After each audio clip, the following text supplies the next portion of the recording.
Our next session is we delve into a crucial aspect of public health, innovative approaches for prevention and testing for HIV. This session is hosted by SKPA Project. The SKPA Project is funded by the Health Equity Matters and Global Fund to fight AIDS. The sustainability of HIV services for key populations in Southeast Asia is a 3-year grant fund to fight AIDS, tuberculosis, and malaria. The SKPA program prioritizes HIV services for key populations in Bhutan, Mongolia, Philippines, and Sri Lanka. In Sri Lanka, the SKPA program is implemented by the Family Planning Association of Sri Lanka, which works in partnership with the National STD and AIDS program. The project focuses on improving the sustainability of HIV services for key populations, including men who have sex with men, transgender people, sex workers, and people who inject drugs. This session will discuss to gain a deep understanding of the latest advancements of HIV prevention and testing, learn about effective strategies to reach key populations, and improve access to services, and the role of communities in driving HIV prevention efforts. To lead this discussion, we are honored to introduce our moderator, Dr. Sujata Sammakon. Dr. Sujata is a consultant immunologist and public health specialist. She's a highly respected senior medical professional with qualifications including MBBS, MSc, and MD in community medicine, as well as a diploma in genitourinary medicine from London. She began her career in 1986 with National STD AIDS Control Program in Sri Lanka, eventually serving as a senior consultant immunologist and deputy director. Dr. Sammakon has led initiatives in HIV prevention and has been involved in national health program evaluations. In addition to her role at NSACP, Dr. Sammakon has held the presidency of the College of Community Physicians of Sri Lanka from 2009 to 2010 and has received specialized training in HIV medicine at esteemed institutions in Australia and the UK. She is currently a public health specialist at Deloitte for the Global Fund and serves as chairperson of the AIDS Foundation in Sri Lanka. Please welcome Dr. Sujata Sammakon.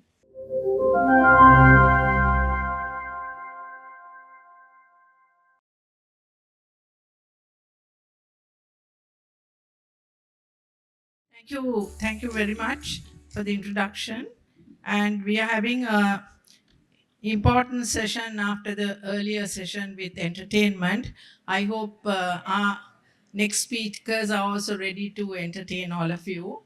Then our session today is on innovative approaches for prevention and testing for HIV. And there are 3 speakers whom will be introduced by me. And I'm also supposed to, as the moderator, give a brief introduction to this session. So these are the beautiful ladies who will be presenting to you. Dr. Vindhya Kumarapeli, I will introduce to you her a little later. And then Dr. Satya Herath, they are both from the National STD AIDS Control Program. And then we have Mr. Kavishka Jayasekara from the community.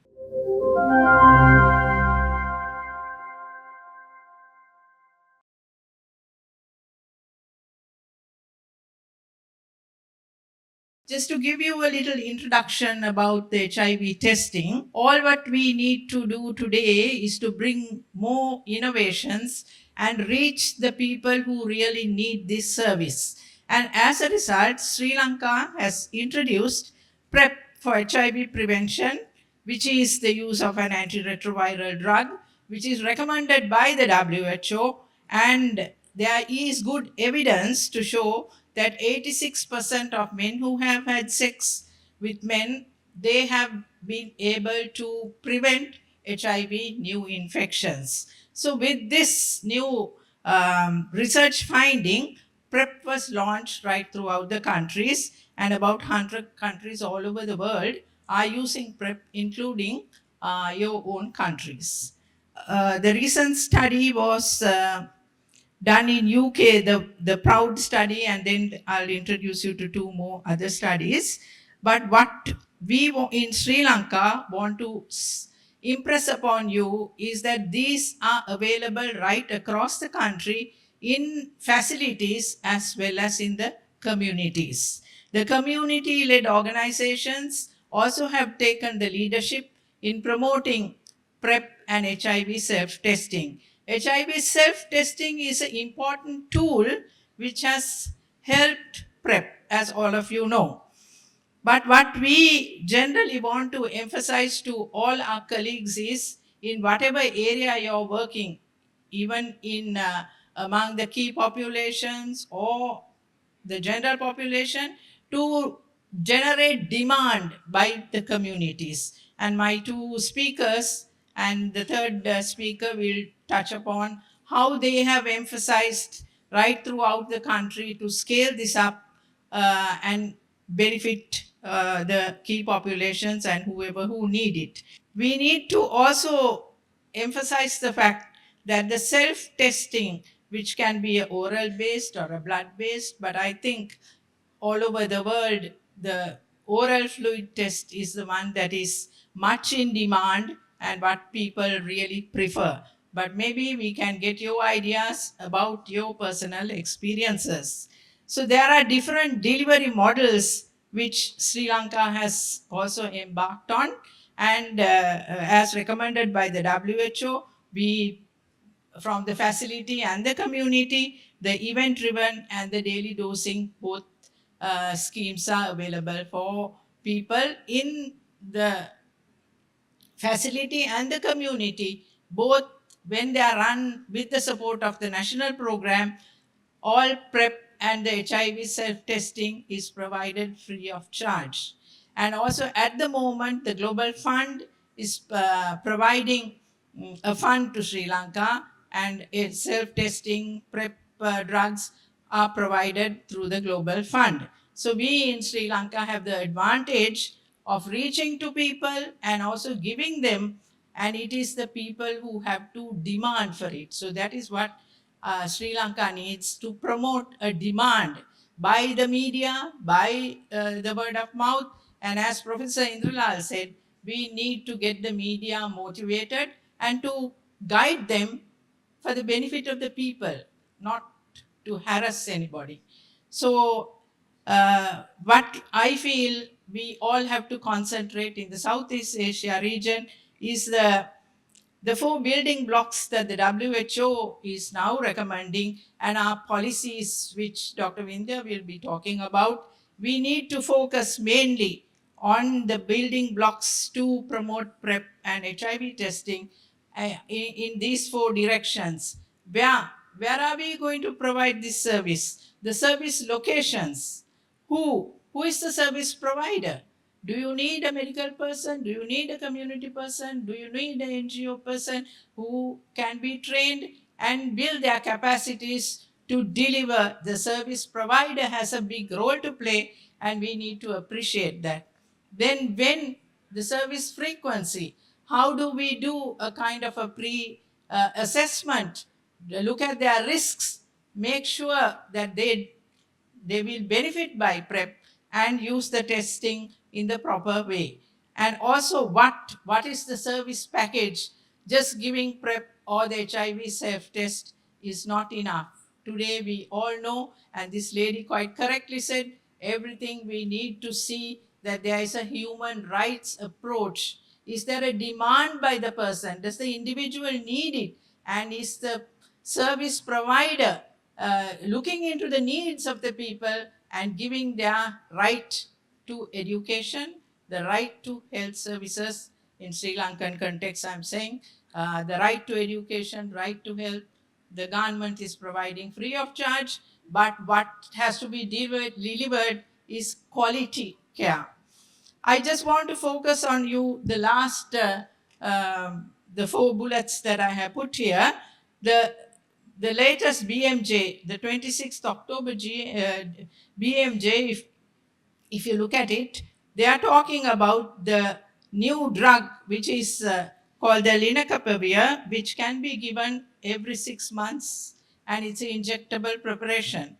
But unfortunately, it is at a very high cost, just like how antiretroviral therapy came in 1996. The AZT itself was exorbitantly costing, and that was called monotherapy.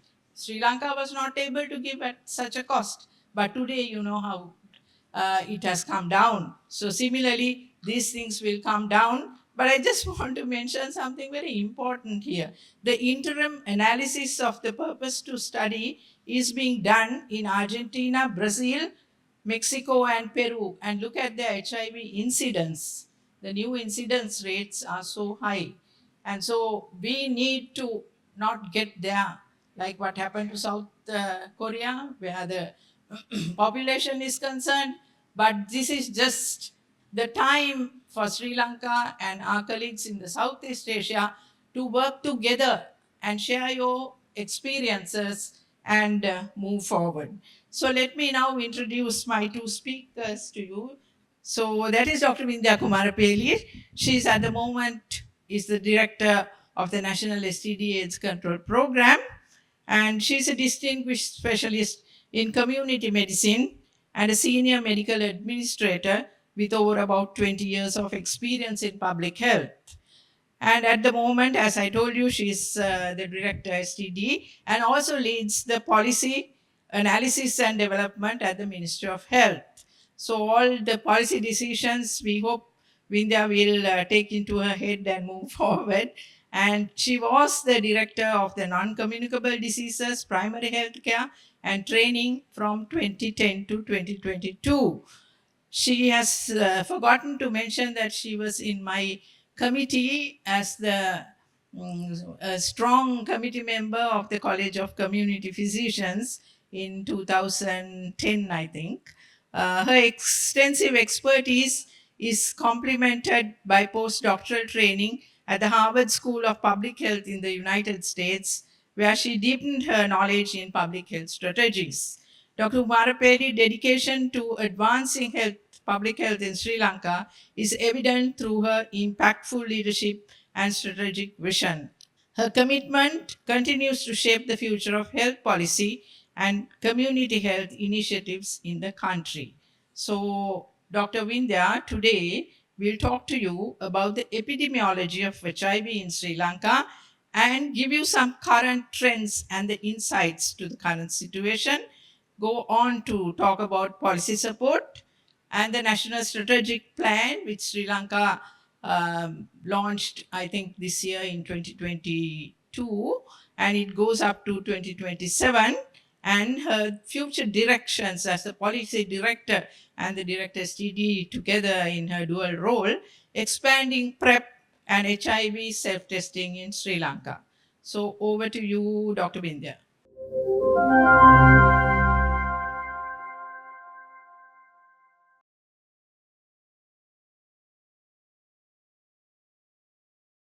Very good morning to all of you. Thank you, Madam, for the kind introduction.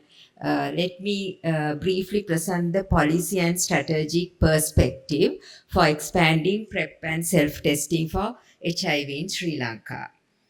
So as Madam mentioned, this is the outline of my presentation. And as you can very clearly see, in terms of the annual reported HIV cases from 1987, when we detect the first local patient, up to last year, that is 2023, we can see the trend as it's increasing, and actually over the last 2 years, the number of new cases has doubled almost compared to say 2021. However, Sri Lanka is still considered a low-risk country for the spread of HIV, and our prevalence is less than 0.1% in the general population. But I would like to elaborate a little bit more about the HIV new cases according to age and sex from 2010 onwards. You can clearly see that the new cases among women and also among children has been stagnant. However, the new cases among men age 15 years and above has been on the rise. And further analysis among young people, among adolescents and youth, from during the same year has clearly indicated that the new cases are rising among the age of 15 to 24 years. So we have the National AIDS Policy, which was launched in 2011, and also a national HIV STI strategic plan, a 5-year plan for launched in 2023. According to the National AIDS Policy, which is, I would say, fairly old, the policy focuses on broader HIV prevention, treatment, and care, and also the right-based approach. But the policy does not specifically address PrEP or HIV self-testing as strategies. It actually prioritizes the general HIV prevention through safe sexual practices and voluntary testing. But when we look at the National Strategic Plan of 2023-27, it seeks to again improve prevention, diagnosis, and treatment, but aims to increase awareness and encourage individuals to know their HIV status and the aim is to contribute to broader public health goals. And PrEP and HIV self-testing services are formally recognized in our National Strategic Plan. Specifically, it includes targeted strategies to expand PrEP and also HIV self-testing as part of broader prevention strategy. When we further look at the National Strategic Plan, in terms of HIV self-testing, it emphasizes self-testing as a means to increase testing rate among hard-to-reach populations and aligns with the Sri Lanka's goal of ending AIDS by 2025, and this especially helps to reach our UN AIDS targets.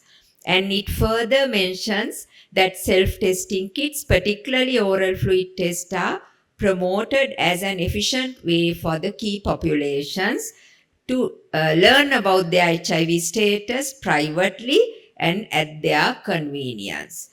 And innovative approaches are mentioned: outreach using digital platforms and social media to educate and encourage self-testing among youth and other vulnerable population. So when we further analyze the National Strategic Plan in terms of promoting PrEP, it emphasizes PrEP as prevention of new infection, particularly among KPs such as MSM and transgender, and it is included in a broader prevention strategy. And the plan recommends the introduction and expansion of PrEP through the community-based model and the peer-led model, and my colleague Dr. Satya will explain how it is rolled out in our country. An integration of PrEP into the existing services, that is the National Sexual Health Clinics, is also mentioned in the plan to ensure access and non-discriminatory service delivery. So in terms of the sexual health services, we give the medicines and offer investigations free of charge. We have an island-wide network of 40 district sexual health clinics and 18 branch clinics, ensuring universal coverage to our clients. And then about the current use of PrEP and HIV testing, I think Dr. Satya will mention the exact details, but I like to just mention that we have adopted the WHO recommendations and the national guidelines were published in 2019 in terms of testing. And in addition to the sexual health clinics and the community-based and community-led monitoring, I like to mention about our website, the knowforsure.lk website, which also delivers self-test kits through a courier service throughout the whole country, free of charge. And last year itself, we have delivered more than 1,000 test kits to the clients, and out of which 4 new cases were diagnosed. And when talking about PrEP, access to PrEP and the management of PrEP medicines are under the campaign. The national program ensures that it's delivered, and again, it's available free of charge through our STD or sexual health clinics throughout the island. And there are community clinics in 2 districts, heavily populated districts, that is Colombo and Gampaha. And last year itself, we were able to register more than 600 clients for our services. So through these methods, I'm happy to say that we have reached good targets in terms of achieving the UN AIDS 95 targets, with 88% of the estimated patients being identified, and of them 81% on treatment, and among them 86% having good viral suppression. So finally, the future directions in terms of expanding PrEP and HIV self-testing, we need a well-aligned strategy to reach the key populations, reduce their stigma, and ensure sustainability within our healthcare delivery system. So as Dr. Samarakon mentioned, we get the PrEP and self-test kits from the Global Fund, but we need to make sure that the government and the Ministry of Health commits to funding for a sustainable delivery, and also that will ensure an environment where the key populations feel safe and supported in accessing the services. So we are in the process of revising the national health policy, which the 10-year existing policy ends next year. So it is our final aim. Aim is to include these suggestions, these strategies into the upcoming 10-year national health policy, so that we can make sure that PrEP and HIV services are there in our health service delivery. Thank you very much. Thank you, Vindhya, for your excellent presentation, spelling out what is the policy in Sri Lanka as well as the way forward. And we are very pleased to hear that the 2 policies will be revised in the future. We will have a question and answer session at the end of the 3 presentations. The next speaker will be Dr. Satya. And Dr. Satya is a renowned public health specialist with extensive expertise in sexual health, sexually transmitted diseases, and HIV, currently serving as the National Program Consultant for the Key Population Program at the National STD AIDS Control Program. Dr. Herath earned her MBBS from the University of Peradeniya and furthered her education with an MSc and MD in Community Medicine from the University of Colombo, having specialized training at the National STD AIDS Control Program. In fact, I was her supervisor for her MD examination, so I'm proud to present her here today. She completed her postgraduate fellowship in infectious diseases clinic at the University of Ottawa, Canada, having public health experience in Public Health Agency of Canada and primary care experience in the Campbell Wild Primary Healthcare HIV Clinic, Georgetown, Guyana. Dr. Herath is committed to advancing public health outcomes for vulnerable populations through innovative community-based approaches, and her presentation will be on introduction to HIV self-testing in Sri Lanka, PrEP preparation in Sri Lanka, how Sri Lanka planned it, and how it is being implemented in the country, and the way forward. So over to you, Dr. Satya.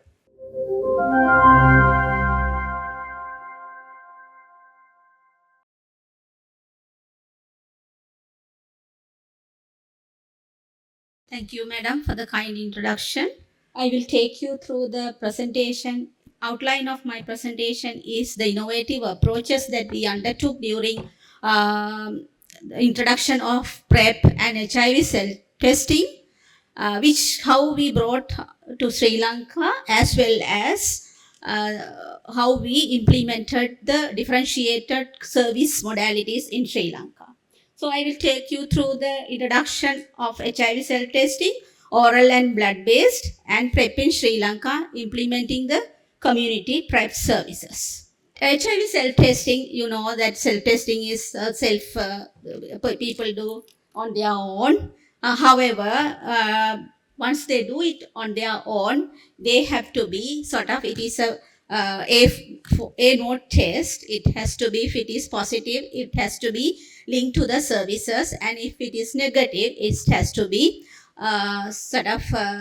the prevention packages have to go into this one. So how do we?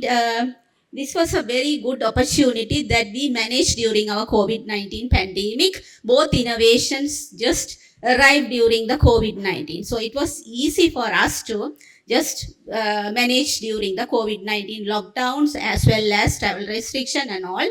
And soon after that, the economic crisis that we faced. So the HIV self-testing, of course, provided a lot of awareness to the normal community as well as the vulnerable community, and because understanding HIV and they need to test it. And the oral based self-testing was introduced initially, and it was launched on a World AIDS Day, December 1st of 2020. We practice all the WHO guidelines. WHO provided very good guidelines. So we practiced all the modalities and how we introduced into the system and how we integrated into the system, all that based on these two guidelines that the WHO released on related to the HIV self-testing. And there were a lot of workshops we conducted, lot of experience sharing work done with the regional as well as the Southeast Asia region,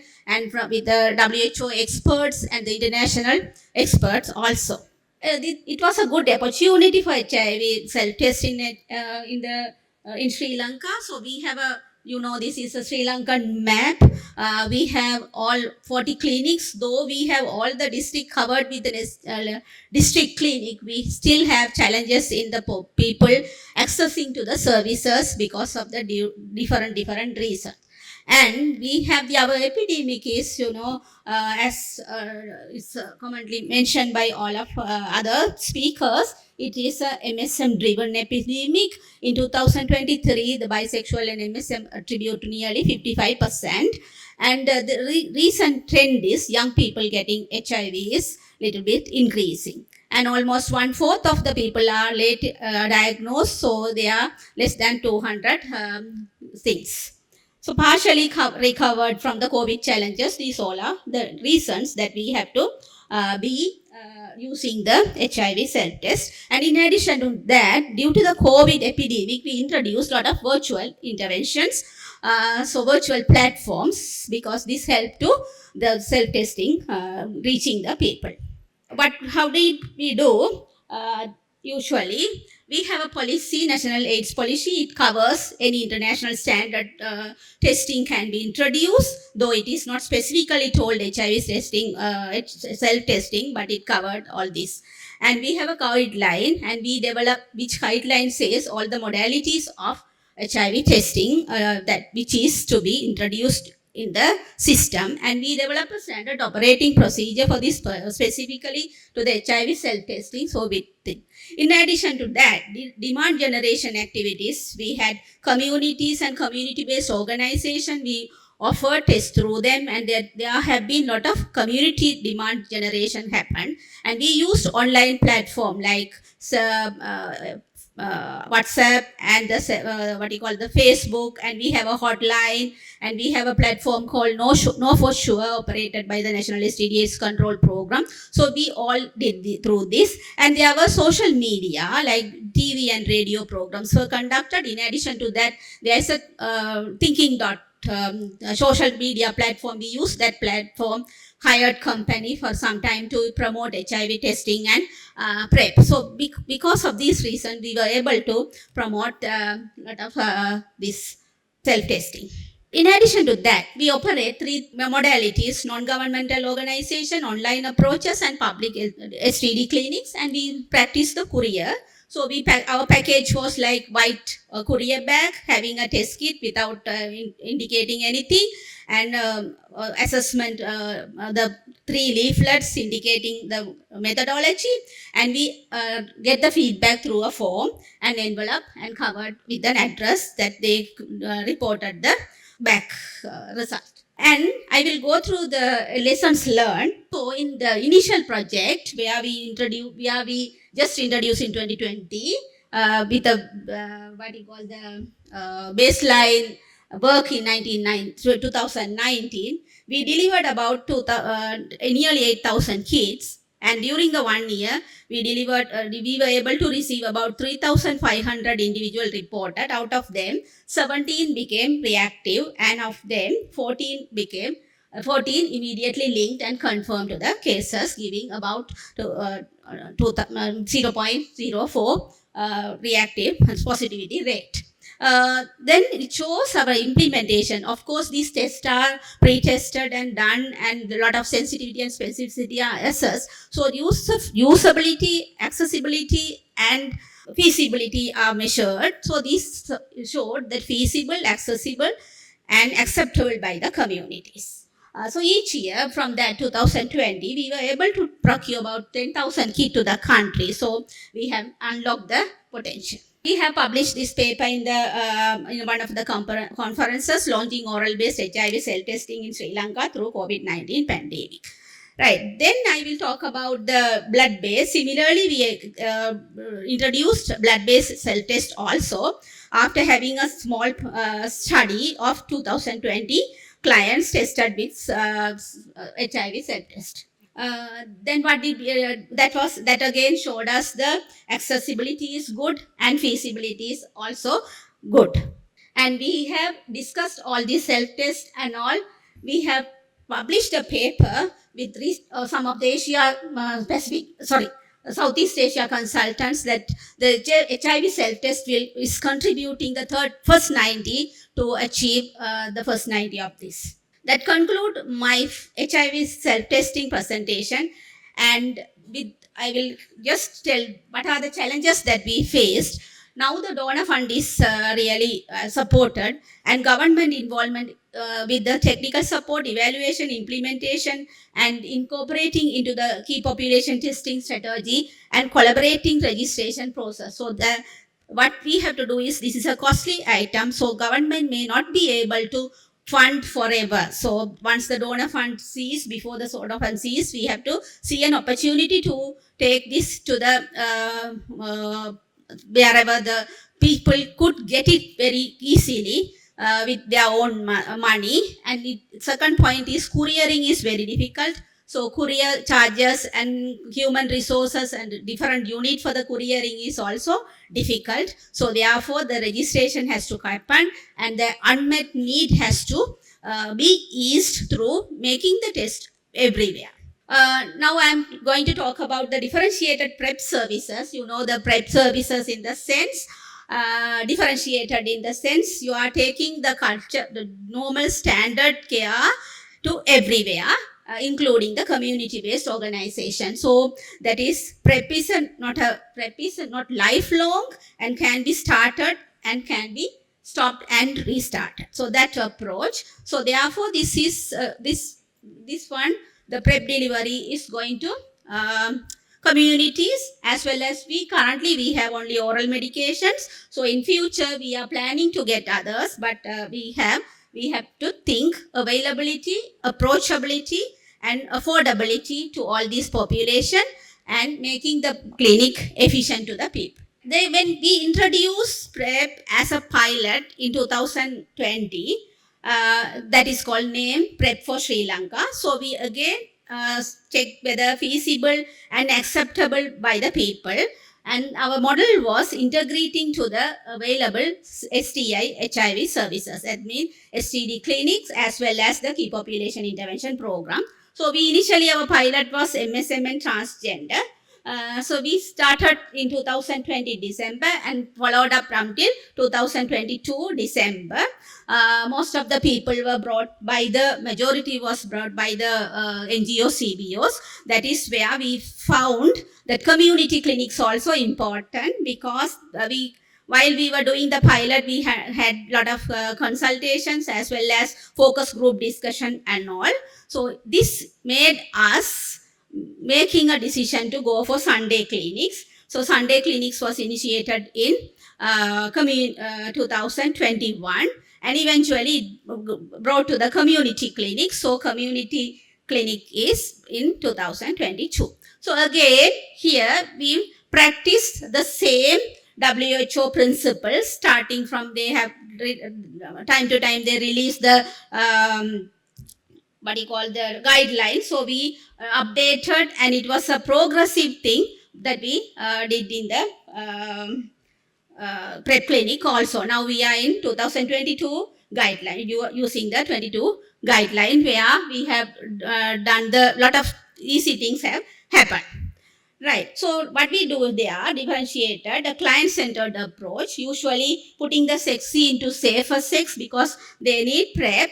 However, we have to counsel in that way. So we did not ask them to stop the PrEP or use condoms. We give them the promotional counseling.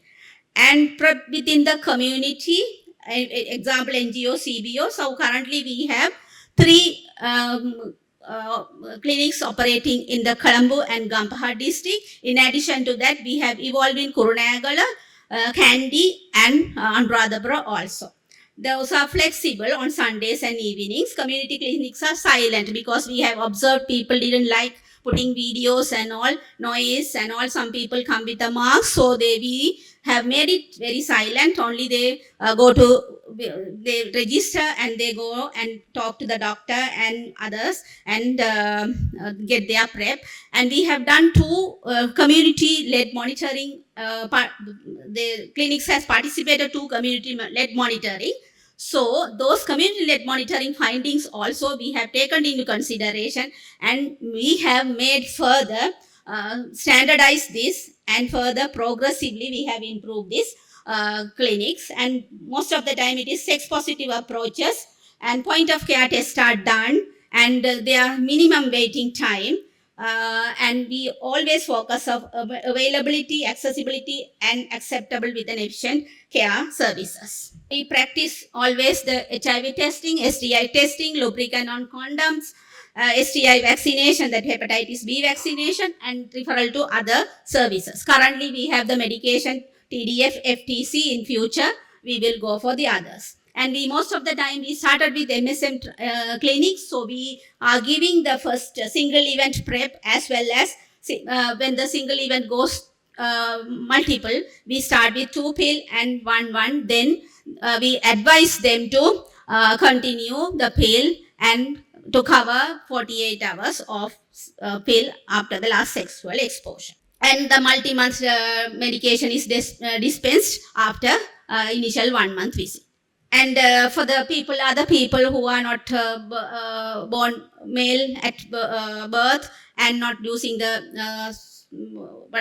using the hormones, we gave first dose initially, and then they have to start as long as they want, and as long as they want, and they can stop after taking 7 pills after the last sexual exposure. So these 2 are practice, and we have used this experience shared in the experience in one of the international conferences, use of point of care testing in the PrEP clinic.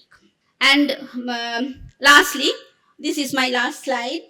So we have challenges, poor coverage. So we have to reach a lot of target to reach the Asian countries. So we are less than 1%, all countries included, nearly 752,000 per year.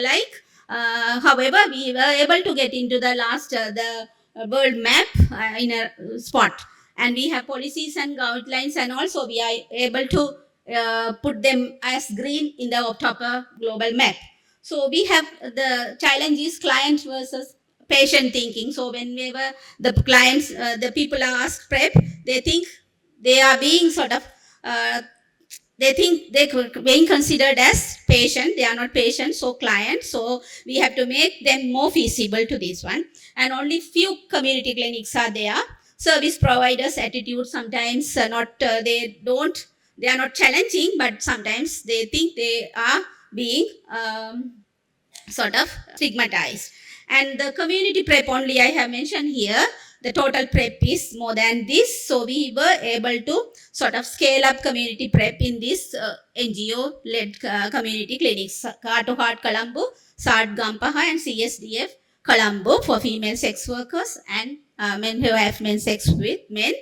And further, we are expanding to other districts also to the same communities. Thank you so much. Anyway, our third speaker is a young gentleman, Kavishka Jayasekara. He is a dedicated young outreach worker with a strong commitment to community leadership, advocacy, particularly in the realm of HIV prevention. He is currently serving as a physical outreach worker for the Global Fund for HIV program run by the national program. He has been instrumental in case finding and follow up for HIV testing on behalf of the national program. Kavishka's previous role includes outreach and case finding for key populations with another organization called the Young Out Here Sri Lanka Trust. As a member of the LGBTI group, he brings a unique perspective to his work, striving to create inclusive environments and raise awareness about STIs and HIV. He is actively involved in various organizations, including the Young Activist Collective and the Young Key Affected Population Network in Sri Lanka. With strong communication skills and a collaborative mindset, Kavishka is eager to continue learning and making a positive impact in the lives of others through his advocacy efforts. He will speak to you today on the PrEP and HIV self testing experience in the community settings. Over to you, Kavishka. He will speak in our local language and you can listen it, the translation.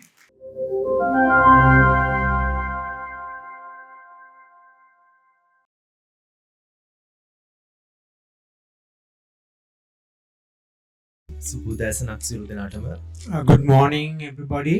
මම කවිශ්ක ඉමේෂ් මම නියෝජනය කරන්නේ Heart to Heart Lanka ආයතනය. I am representing Heart to Heart organization. I am Kaviska. දැනට Heart to Heart Lanka ආයතනය ගෝලී ආරමුදල් ව්‍යාපෘතිය යටතේ වැඩ කරනවා. දැනට අපේ ස්ටාෆ් එක physical outreach workers ලා 8 දෙනෙක්ගෙන් සහ virtual 6 දෙනෙක්ගෙන් යුක්තයි. Really, we are working successfully with a global organization, and we have about 8 staff members of us. එතකොට මම අද කතා කරන්න යන්නේ කමියුනිටි එකේ පුද්ගලයෙක් විදිහට සහ අවුට්‍රීච් වර්කර් කෙනෙක් විදිහට ප්‍රෙප් සහ self testing කොහොමද අපිට වැදගත් උනේ කොහොමද අපි මේ දේවල් පාවිච්චි කරේ කියන එක. Really, I am going to speak on the topic really how PrEP is implemented, and at the same time how this heart-to-heart service is going on. Outreach worker කෙනෙක් විදිහට අපි ක්ලයන්ට් කෙනෙක් හම්බුනහම අපි ඒ ක්ලයන්ට් ප්‍රෙප් සහ HIV STI ගැන සම්පූර්ණ දැනුමක් ලබා දෙනවා. එතකොට ඒ දැනුම මත පදනම් වෙලා එයාගේ self test එක හෝ එයාගේ HIV තත්ත්වය දැන ගැනීම ඊට අමතරව ප්‍රෙප් වලට යොමු වීම සිදු කරනවා. When we meet a person, really what we do is we explain what is this PrEP, and at the same time the self-testing. ප්‍රජාව පුද්ගලයෙක් විදිහට සහ අවුට්‍රීච් වර්කර් කෙනෙක් විදිහට මම සහ මගේ කණ්ඩායමේ අය ගොඩක් ફોකස් කරන ගෲප් එකක් තමයි KEM6 සහ මේ young generation එක අපි ගොඩක් වෙලාවට ફોකස් කරන ප්‍රමාණය වැඩි. Really, as an outreach worker, we are concentrating on MSM as well as KEM6 communities. එතෙන්දී අපි යාලට සම්පූර්ණ දැනුමක් ලබා දීමෙන් පසුව ප්‍රෙප් වලට යොමු කරනවා. හැබැයි ප්‍රෙප් වල තියෙන චැලෙන්ජ් එකක් විදිහට මම දකින්නේ කොච්චර දැනුම ලබා දුන්නත් ප්‍රෙප් සඳහා යොමු කිරීමට නොහැකි එක කොටසක් ඉන්නවා. සමහර විට ඒකට හේතුවක් විදිහට මම පෞද්ගලිකව දකිනවා සමහර යාගේ අධ්‍යාපන මට්ටම වගේ දේවල් බලපාන්න පුළුවන්.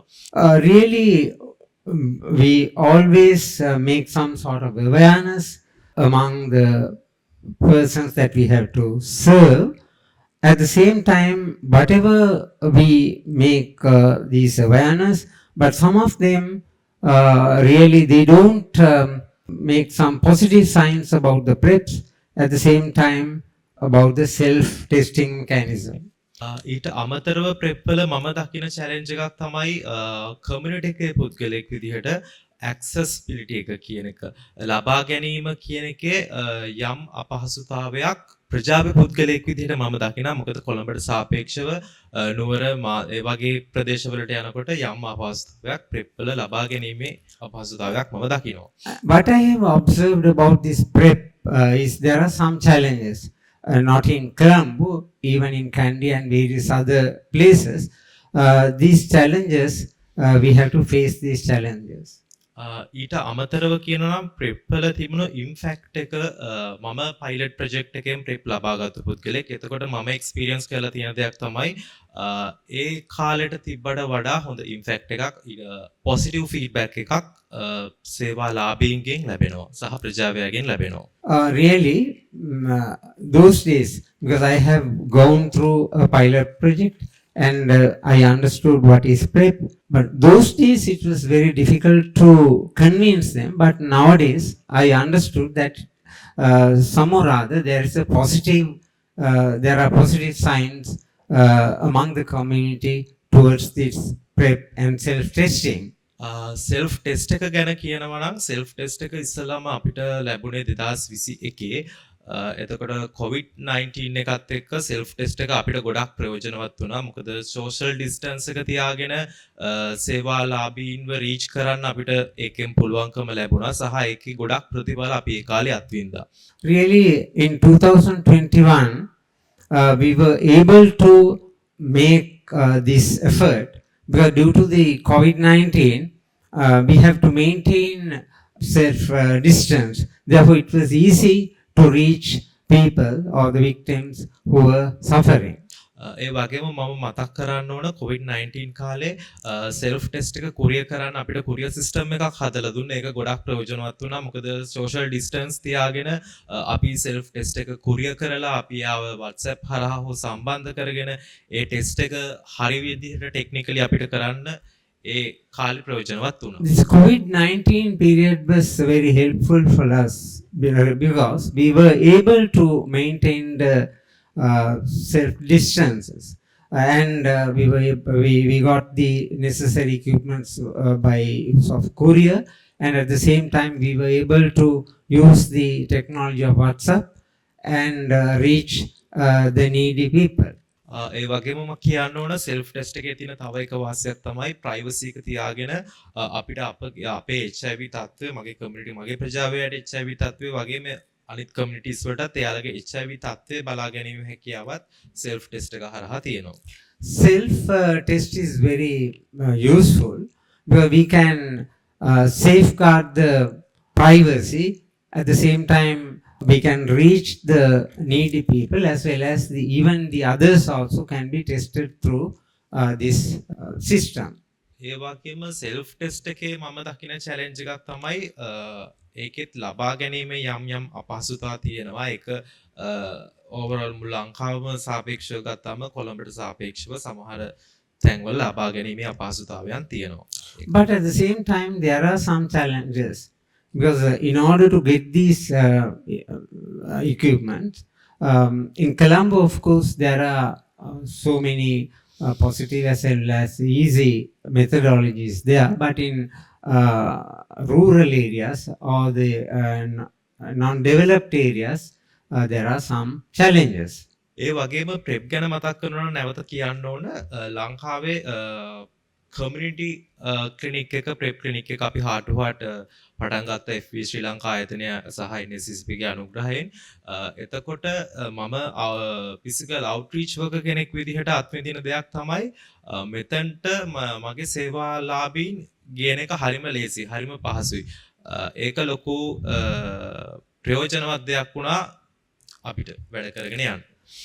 When we talk about PrEP, because as I am working in the community and we are using the heart-to-heart system, so it is easy to bring the needy people to this system. Especially we can bring the clients to this system very easily.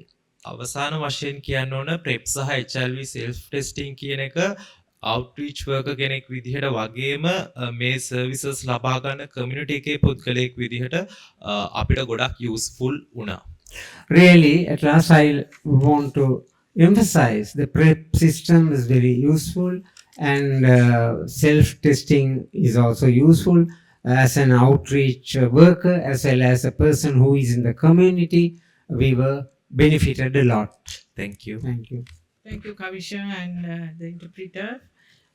So we have come to the stage of questions and answers from the audience. If there are any questions, you can post the questions. I can see many hands, so I think my business was also to summarize it, but I shall do that after we get the questions and answers sorted out. Yes, please introduce yourself and give the question.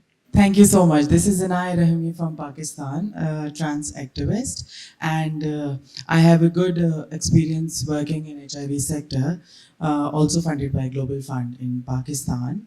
The same project, I think this is the same project in Pakistan. So I will share some data and then I will ask the question.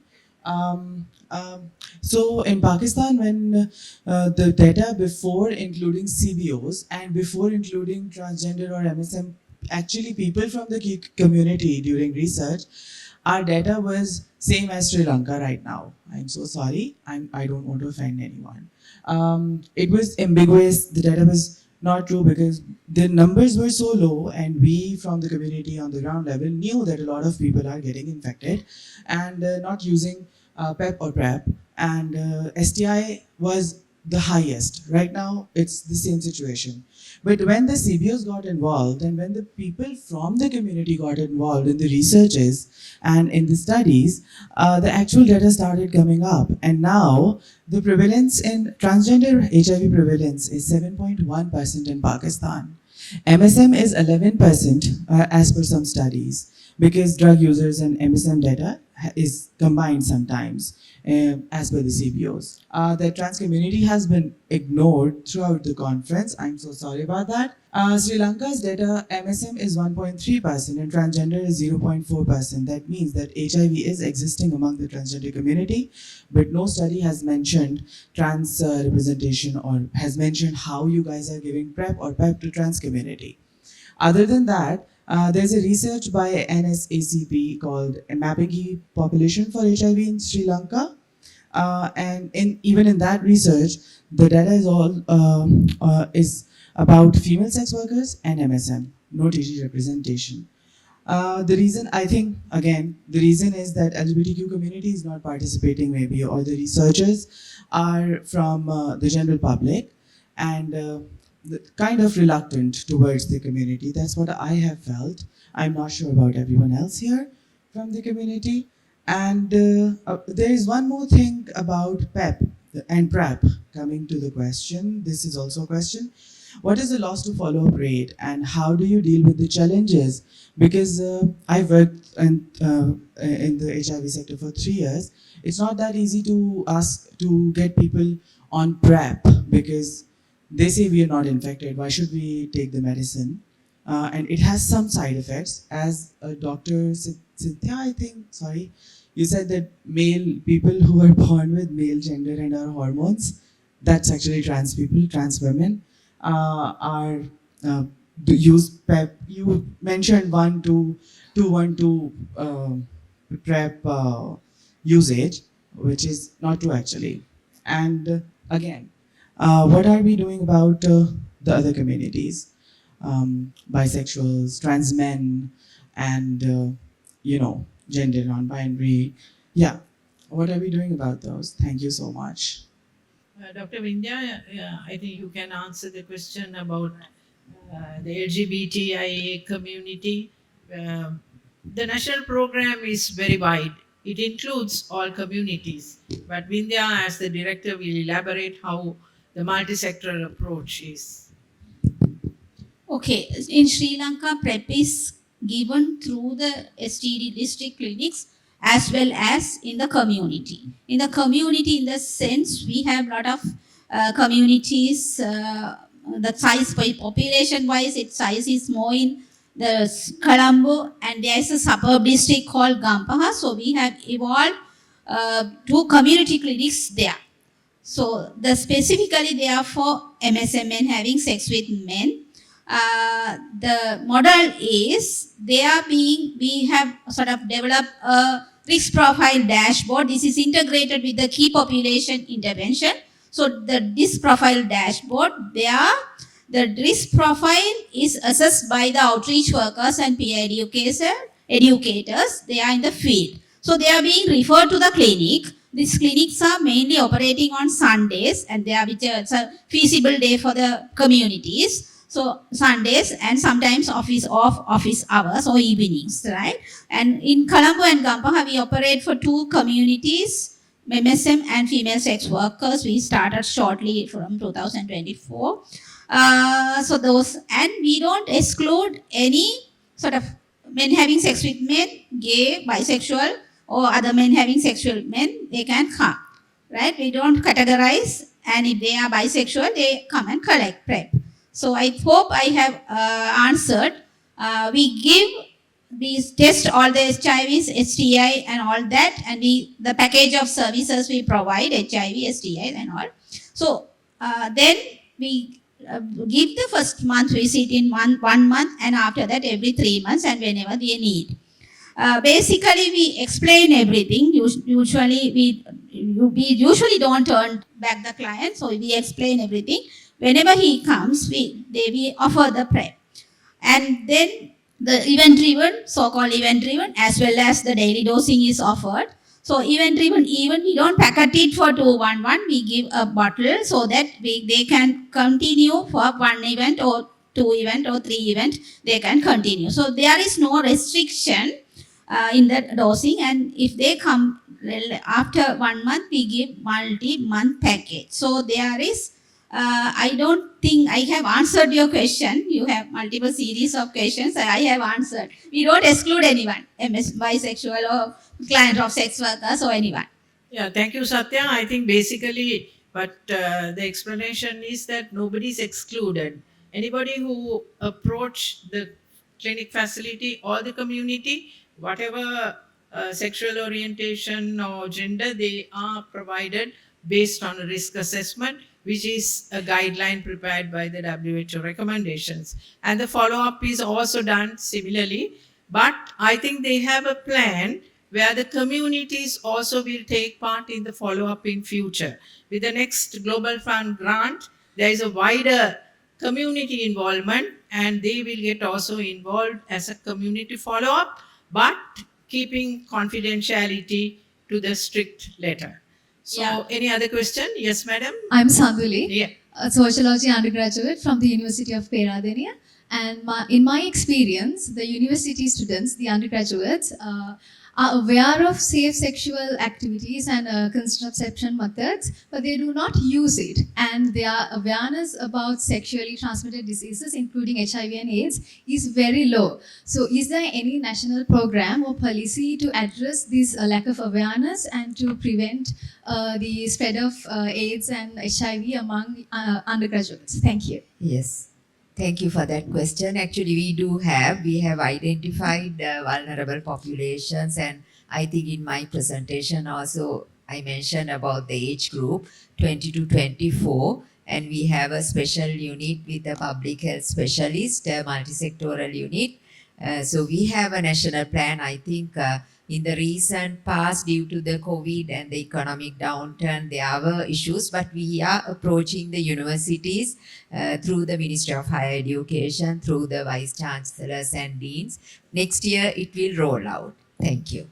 The awareness programs have been going on from the day HIV was discovered in this country, from 1987 onwards. I can see the Family Planning Association had started this long time ago in the 1990s, and I see 3 very important people in the audience who have given leadership to this. And why HIV STI awareness is low in the country is a $1 million question, and we have to all think now, where should we approach to the hardest?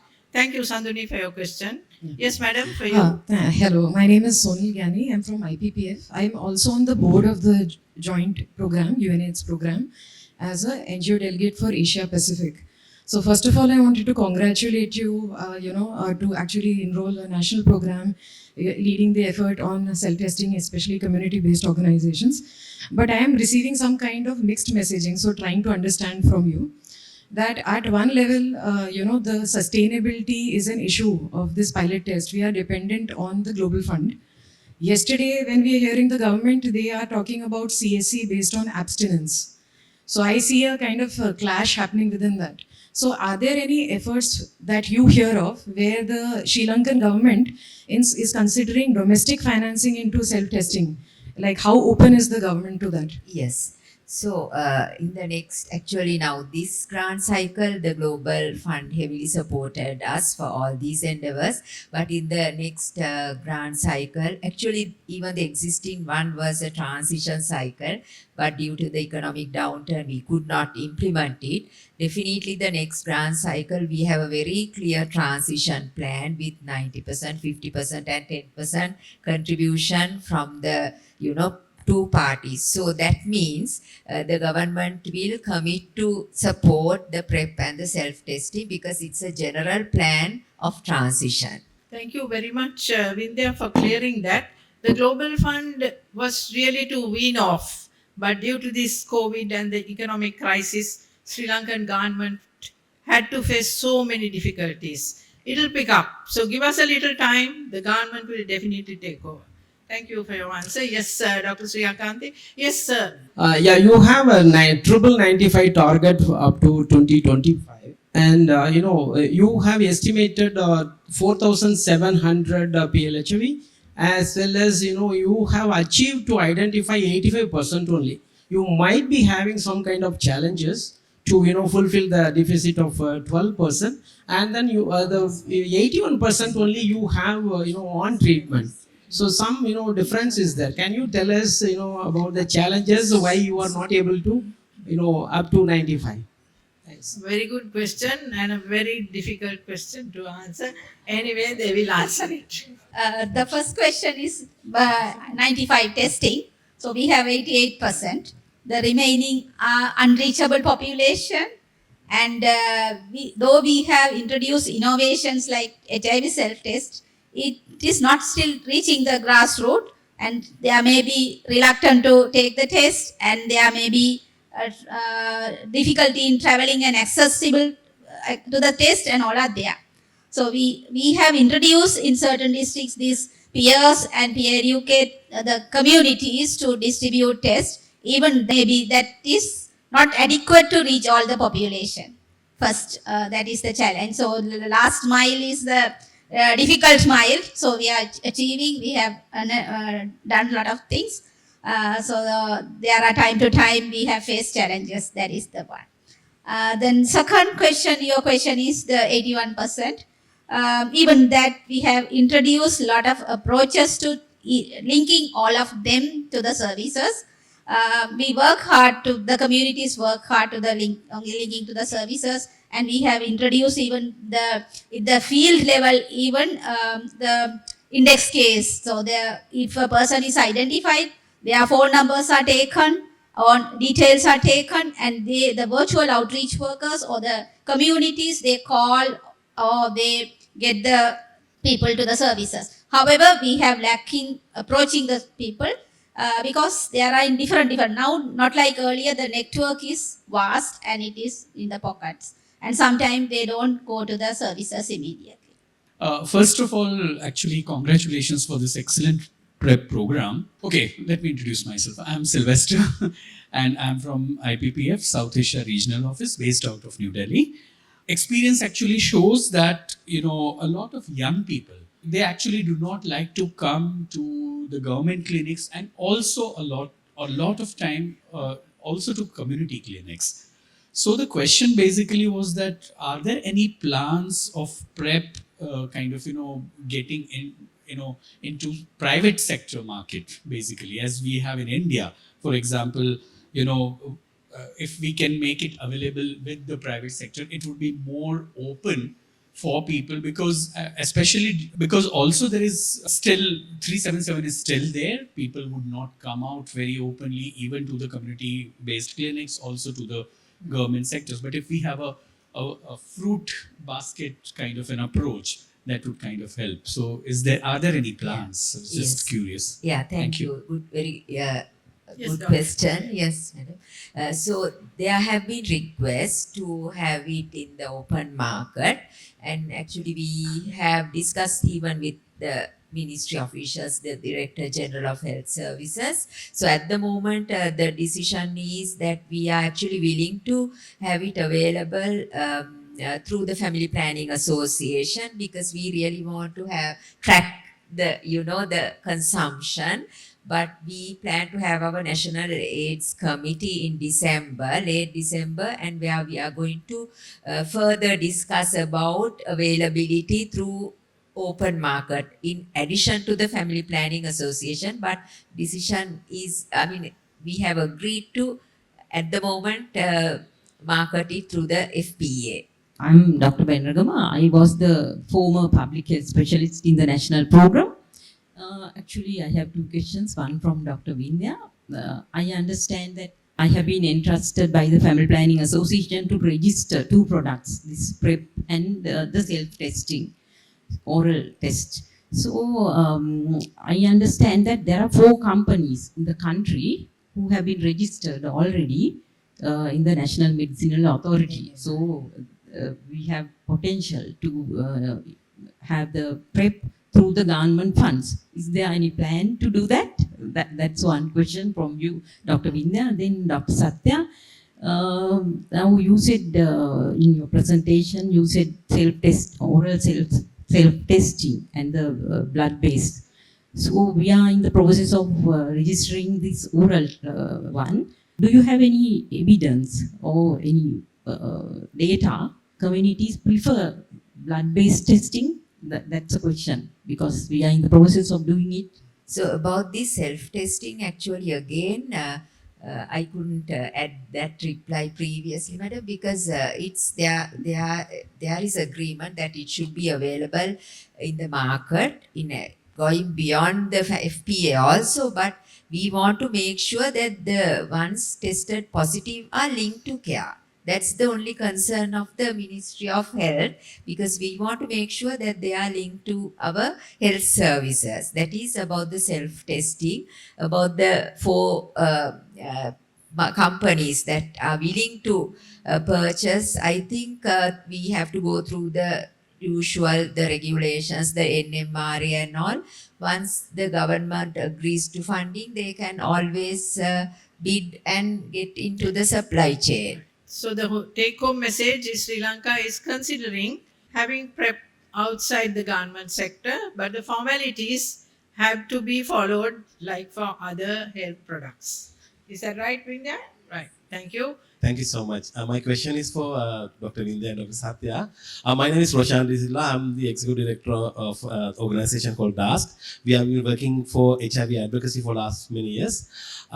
As we know, and the presentation very clearly showed that HIV is rising among young men in Sri Lanka. Also, Dr. Satya mentioned that it's MSM driven epidemic in Sri Lanka. So, my question, I have 2 questions. The one is like, so is there any proper solid plan for us to like prevent this, the whole epidemic for the next round of the Global Fund project within next 3 years times? If so, what are the interventions you have taken and or like planning to take? The second question is like, in NSP, National Strategic Plan of NSSCP, it is very clearly mentioned that the enabled environment is like assured to the people who's been affected by HIV, which is like discriminative laws. It has mentioned in previous NSP also, the present NSP also. Is there any interventions or anything you have done or like planning to do in future to remove these discriminative laws, especially for sex workers and LGBT community? Thank you. Thank you very much, Roshan and Dr. Bendagama. And first of all, I have to answer Dr. Bendagama's question.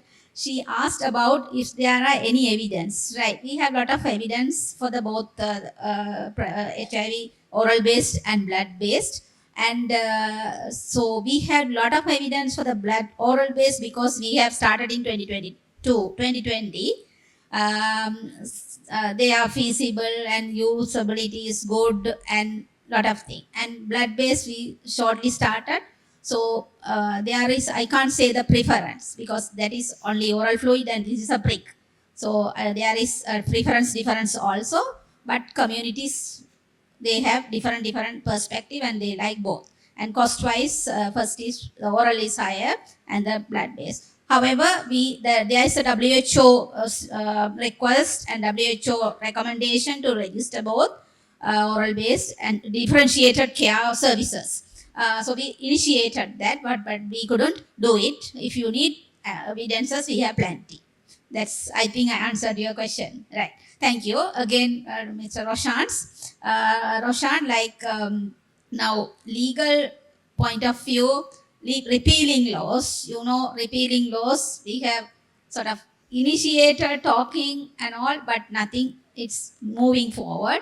However, within the boundaries of its laws, there are a lot of activities are being conducted and the stigma, discrimination related the cases, numbers and all are much less. Though the National STD's control program, not its perspective, the other organization and NGOs, CBOs are doing a lot on that. And what you call that periodic review also said to repeal those laws, but it is difficult. But with the boundaries, the work has done, and we have facing lot of much less cases related to those laws. So we are continuing to work on that. Thank you so much. I'll add to what Roshana asked. Just we are committed, we support that. I just let her ask because she's leading the subcommittee on this. We have 4 subcommittees in the national program according to our national strategic plan, and she's leading the legal subcommittee. So we have to revitalize. I know it has not met recently, so Roshan will revitalize the subcommittee, and we are committed to those activities. Thank you. So thank you very much for the questions and the answers given. In summary, the take-home message of this session is that Sri Lankan government and is supported by the Asian countries is following the WHO recommendations and the policies and principles on innovations for HIV reach through self-testing and HIV PrEP. And Sri Lanka is willing all the time to work as a free health service, a non-fee living service, and the government of Sri Lanka will be committed in future when the economy improves and the health system improves further, especially the national program with community support to reach out the most needed people. Nobody will be left behind. And this doctor raised this important point as to what this gap is among the people who are started on treatment. So there is 2 sides to that, the facility and the individual. So the individual also will be lifted up to make the full benefit of the ARVs that is provided free of charge with the support of their own communities. So those are all coming in the next grant cycle, which will commence on the 1st of January next year. So Roshan's question is also to make the environment more enabling so that the key populations are not discriminated, not stigmatized, but they have equal access to health services, to ARTs, to STs, eye treatment, everything. The GC7 is a very descriptive and a very comprehensive proposal. So we need the services, the support of the communities in the country, and also the development partners and you people who are also doing work in your communities, in your countries. Please hold hands with government of Sri Lanka and make Sri Lanka remain a low HIV prevalence country. Thank you very much. Thank you very much to our panel for a very informative session. And also thank you very much to our audience for sharing and expressing such good responses. Can you please give a round of applause to our panel, please?